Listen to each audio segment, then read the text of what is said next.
Hello friends, in today's video I'm gonna be walking through how to get unbanned from a Discord server. So there are couples of ways to get unbanned from a Discord server. So the first thing you can do, check your direct message.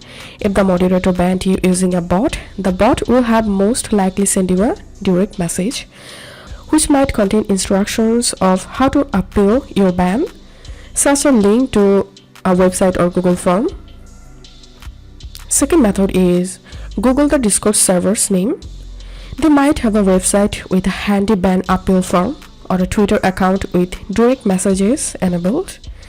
Third way, message a server moderator directly if you know their username. If you don't have a mutual servers, you will need to send them a friend request.